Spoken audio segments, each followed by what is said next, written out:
लगातार शिक्षा विभाग की चल रही है।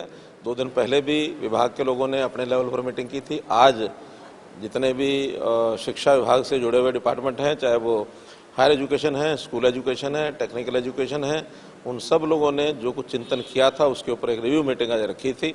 और बहुत से परिवर्तन ऐसे नई एजुकेशन पॉलिसी के हिसाब से जो हो रहे हैं उसके काफ़ी पहलू तो हमने पहले कर लिए हैं।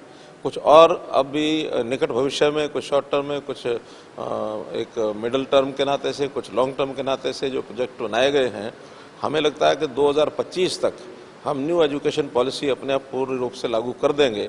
हालांकि देश भर में इसका टारगेट 2030 रखा गया, लेकिन हम 5 साल पहले ही इस पॉलिसी को लागू कर देंगे।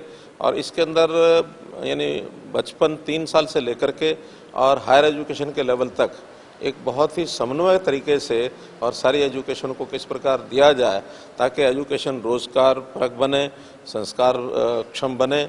और एजुकेशन में रिसर्च के नाते से भी बहुत चीज़ें जोड़ी गई हैं ताकि हर समय होने वाले जो युगांतकारी परिवर्तन होते हैं उनको शिक्षा क्षेत्र के अंदर कैसे कैसे जोड़ दिया जाए। तो ऐसी बहुत सी चीज़ें की गई हैं।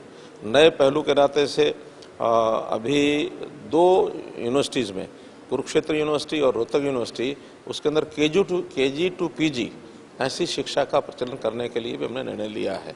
और जहाँ तक प्राइवेट एजुकेशन और सरकारी एजुकेशन है, मिल कर के और इस प्रकार का एक एजुकेशन का सिलसिला आगे बढ़ाएं ताकि शिक्षा क्षेत्र के अंदर हरियाणा का नाम आगे बढ़े और हरियाणा जो है शिक्षा का हब बन सके। इस प्रकार की सारी योजना हमारे जितने डिपार्टमेंट है वो सब, और हायर एजुकेशन काउंसिल जिसके चेयरमैन हमारे BK कुठियाला जी हैं, इन लोगों ने मिल करके इसके चीज़ को आगे बढ़ाने के लिए सारे प्रयत्न किए हैं। पुरानी एजुकेशन पॉलिसी या यूँ कहीं इससे पहले 2020 से पहले जो एजुकेशन पैटर्न चला आया था, और अब इसमें बदलाव नई शिक्षा नीति किया जा रहा है, आप क्या मानते हैं सर कि पहले जो एजुकेशन पैटर्न जो चल रहा था उससे और इसमें कितना फ़र्क हुआ, या फिर इसमें जो शिक्षा है उसमें सामाजिक शिक्षा यूँ कहीं कि समाज के प्रति जिम्मेदारी की बात करें या फिर हमारे देश पे केंद्रित शिक्षा नीति की बात करें, क्या फ़र्क देखते हैं? देखिए, बहुत से इसमें अंतर हैं। जैसे पहला तो जो यानी बिल्कुल प्रारंभिक जिसको कहना चाहिए अवस्था से 3 वर्ष के बाद ही स्कूल एजुकेशन के साथ बच्चों को जोड़ दिया जाए। पहले 5 वर्ष और 6 वर्ष के बाद जोड़ा जाता था, लेकिन अब 3 से 5 के जो अभी तक आंगनवाड़ी में बच्चे पढ़ते थे उनको भी स्कूल एजुकेशन के साथ जोड़ा जाए। और इसके लिए हमने अभी जो प्लेवे स्कूल्स, 4000 प्लेवे स्कूल्स का जो घोषणा की थी, 1000 प्लेवे स्कूल तो बन चुके हैं। इसको इस वर्ष 1000 स्कूलों को चालू करेंगे, आगे फिर 4000 का टारगेट हम पूरा करेंगे। और आगे चल करके इसका हर शिक्षा क्षेत्र के अंदर कोर्सेज का कैसे समन्वय हो।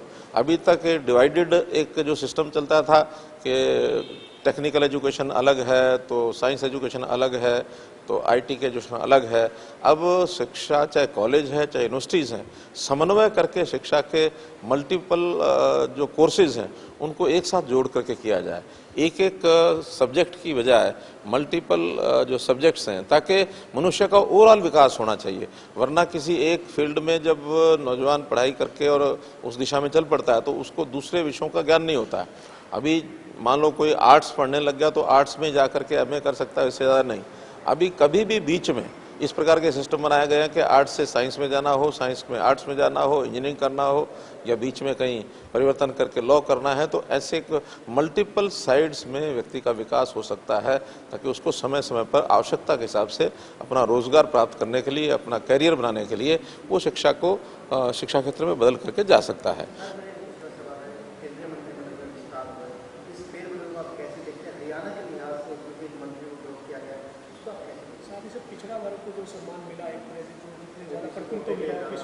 देखिए, ये विषय चूँकि प्रधानमंत्री का प्रेरोगेटिव होता है, इसके ऊपर टिप्पणी करना उचित नहीं है कि कहाँ के मंत्री कम किए, कहाँ के मंत्री ज़्यादा किए। आखिर तो सारे देश भर से उनको लोकसभा के हिसाब से मंत्रिमंडल बनाना होता है। उसमें पहले मानो 3 मंत्री थे तो आज अगर 2 हैं। बाद में हम ये भी कह सकते हैं कि श्री भूपेंद्र यादव वो भी ले दे करके रहने वाले तो हरियाणा के ही हैं। भले वो राज्यसभा से, वो राजस्थान से बने होंगे, लेकिन हरियाणा के ही निवासी हैं। तो उस नाते से 3 के 3 हो जाते हैं, कोई कठिनाई नहीं है। फिर भी सारा देश अपना है और देश के ही मेंबर पार्लियामेंट्स में से भारतीय जनता पार्टी या जो हमारी सहयोगी दल हैं उनसे मिल करके मंत्रिमंडल बनाया है। और मैं समझता हूँ कि जो निर्णय उन्होंने किया कि बहुत अच्छा, यंग टीम आई है। कुछ बड़ी आयु की बजाय यंग लोगों को ज़्यादा प्राथमिकता दी गई है, एवरेज एज को भी कम किया है। देखिए, ये रणनीति के विषय होते हैं और रणनीति के विषय बताए नहीं जाते हैं, जब हो जाते हैं तब पता लगते हैं। धन्यवाद।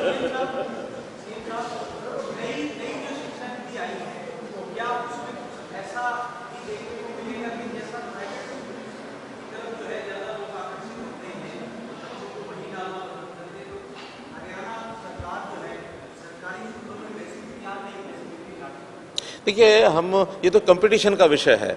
प्राइवेट स्कूल हैं वो अपने ढंग से शिक्षा क्षेत्र में अच्छा कुछ करते हैं, सरकारी स्कूल अपने ढंग से अच्छा करते हैं। जैसे मैंने बताया कि हमने 3 से 5 में जो स्कूल बनाए हैं, प्लेवे स्कूल, ये भी अपना एक नया आयाम है। ऐसे ही साथ में संस्कृति मॉडल स्कूल, वो प्राइमरी स्कूल के अलग से, हायर सेकेंडरी के अलग से, ये भी एक नया आयाम है। प्राइवेट स्कूलों की तरह एजुकेशन के स्तर को कैसे अच्छा किया जाए, इसके लिए हमने जो रेजिडेंशियल स्कूल बनाए हैं, इसके अंदर हम साइंस जो है ज़्यादा स्कूलों के अंदर खोल रहे हैं। अभी तक साइंस के ऊपर उतना आकर्षण जितना होना चाहिए था वो नहीं था, लेकिन अब हर एक जो 1418 हमारे क्लस्टर्स हैं, उन क्लस्टर्स में एक क्लस्टर में एक साइंस का स्कूल ज़रूर हो, ऐसी हमने योजना बनाई है। तो शिक्षा के स्तर को कैसे ऊंचा किया जाए, उसकी गुणवत्ता को कैसे बढ़ाया जाए, अब सरकारी स्कूलों में भी प्राइवेट स्कूलों से ध्यान ज़्यादा दे रहे हैं। बल्कि अगर ये कहूँ तो पिछले वर्ष में, चाहे वो कोविड कारण रहा, चाहे कोई भी कारण रहा, इस बार के जो एडमिशन हो रहे हैं सरकारी स्कूलों में, हमारे कितने लाख ज़्यादा हो गए, 1,60,000 जो बच्चे हैं वो इस बार सरकारी स्कूलों में जो प्राइवेट स्कूलों को छोड़ करके आए हैं। आखिर कोई आकर्षण उनको ध्यान में आया तभी वो आए होंगे, और सरकारी स्कूलों में बच्चे बढ़ रहे हैं, ये हमारे लिए अच्छी बात है। धन्यवाद।